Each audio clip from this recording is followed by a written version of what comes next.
السلام علیکم ورحمۃ اللہ وبرکاتہ۔ موبائلز پر گیم کھیلنا بہت عام ہو گیا ہے۔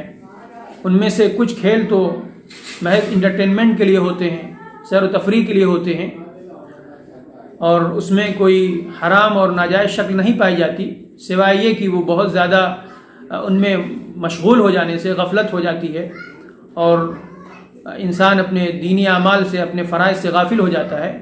تو اس میں اتنا انوالومنٹ بھی اچھا نہیں ہے کہ وہ آپ کو فرائض سے اور آپ کی ذمہ داریوں سے غافل کر دے۔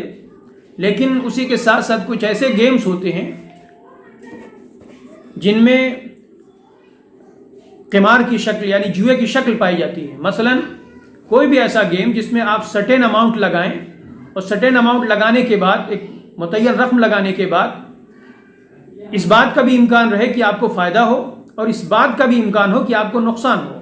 مثلا اگر آپ نے 100 روپیہ لگایا ہے تو اس بات کا بھی امکان ہے کہ آپ کو 50 روپیہ واپس مل جائے، 50 روپیہ نقصان ہو جائے، اور اس بات کا بھی امکان ہے کہ آپ کا پورا 100 روپیہ ڈوب جائے، اور اس بات کا بھی امکان ہے کہ آپ کو 1000 روپیہ اس پر نفع مل جائے۔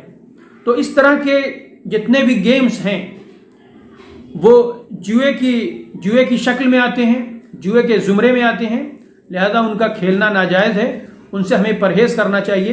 اللہ تبارک و تعالی نے قرآن کریم میں جوئے کو شیطان کا گندا عمل بتایا ہے اور اس سے بچنے کا ہمیں حکم دیا ہے، اور اس سے بچنے ہی پر ہماری کامیابی کا مدار قرار دیا ہے۔ لہذا ہمیں اس طرح کے گیم سے پرہیز کرنا چاہیے جس میں آپ ایک سرٹین اماؤنٹ لگا کر آپ کھیلیں اور اس کے بعد اس بات کا بھی امکان ہو کہ آپ کو فائدہ ہو جائے، اس بات کا بھی امکان ہو کہ آپ کو نقصان ہو جائے۔